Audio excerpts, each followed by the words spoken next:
name is Wesley Lawton. I'm the therapist at Growing Forward Counseling, and I'm based in Mount Clemens, Michigan, where I see people in person and I see clients all across the state via telehealth. Today, I want to talk to you about four different types of listening, four different levels of listening. And this is for you and your own listening skills to learn from. If you are not the best listener, maybe this can help you to be a better listener and to understand what that looks like. If you are a good listener, maybe this can help you understand what makes you a good listener and help you take your listening skills to the next level. And I also hope that this will illustrate a little bit of what I do as a therapist and why listening is so critical to what I do, why it's so critical to clients uh, getting the outcomes and the goals that they want to be met, and why it helps them to feel like I care about them and to see that I care about them. So I've got my whiteboard out today. So I'm going to go each one step by step with each one. First one is just surface level listening. And I did a very quick doodle of some grass here around listening to show that it's at the surface. This is your basic listening. This is paying attention to what someone's saying to the point that you are absorbing the information and you can act on the information. Or you would be able to tell somebody else, this is what the person said accurately. I guess above this would be half listening or not listening. And that would be, of course, not really like somebody's talking to you and you're not absorbing it, but this is your basic level of listening, and this is sufficient for a lot of the communication that we have as humans. But the next level down is active listening. This is taking your listening to the next level, going beyond your basic listening.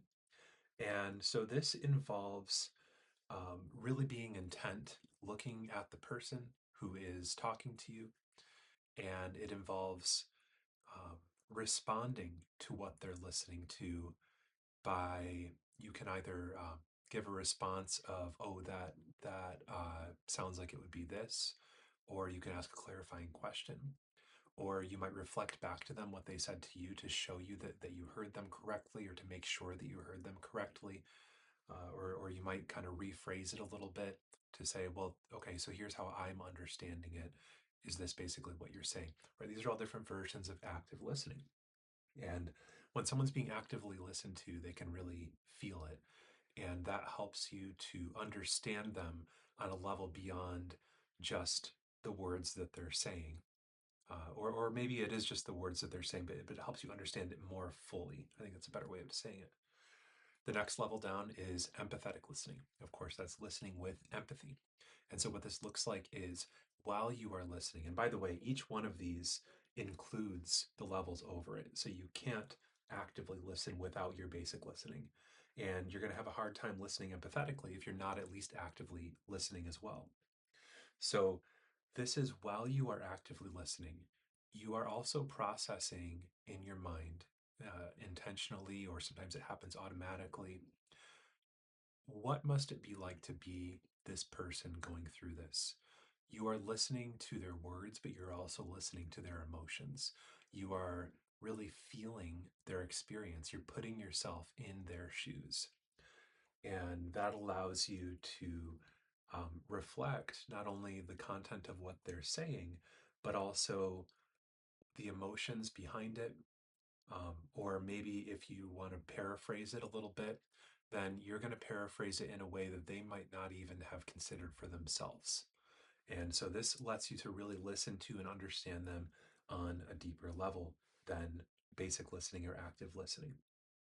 Uh, and this is where people start to really feel not only like their words are being heard, but like they are being heard as a human being. They are being seen and understood. So empathetic listening is very powerful. And some people stop there, and I think that that's great. But I love this next part of it. So these are all different types of content oriented processing, content oriented listening. You're focusing on what they're saying. And this empathetic one is a very deep level of that content listening, but you're still really going based on just processing the information that they are relaying to you.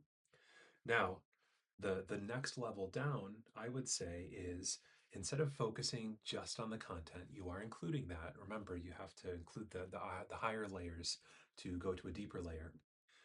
But instead of focusing on the content, you're also focusing on the process. You're focusing on what is going on right now between you and me.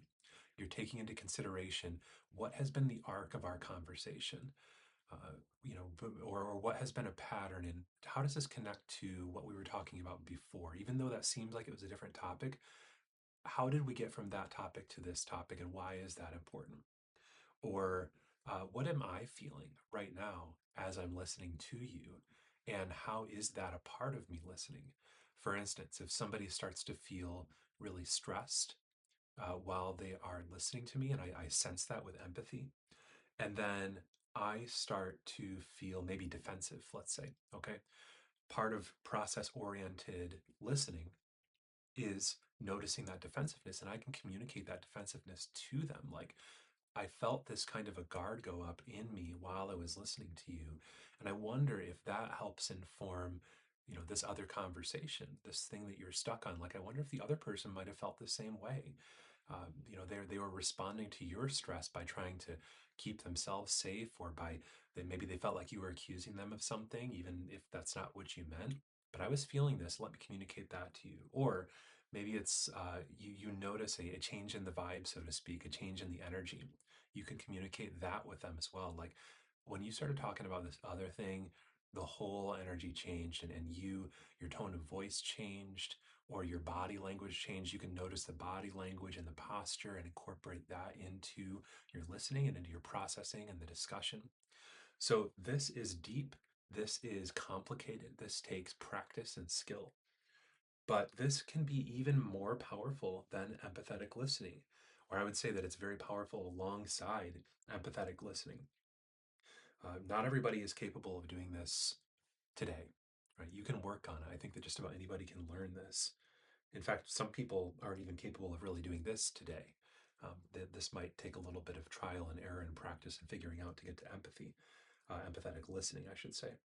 But this process oriented listening does take it to the next level. And this is a skill that I love using in therapy. And it's something that I'm not always tapped into. I'm not always at this level, quite honestly. I'm a human being. I don't have the energy to always be here with people, even in my work. I try to at least be here at all times, and hang out here quite a bit. But this comes up maybe a few times per session, maybe a handful of times per session.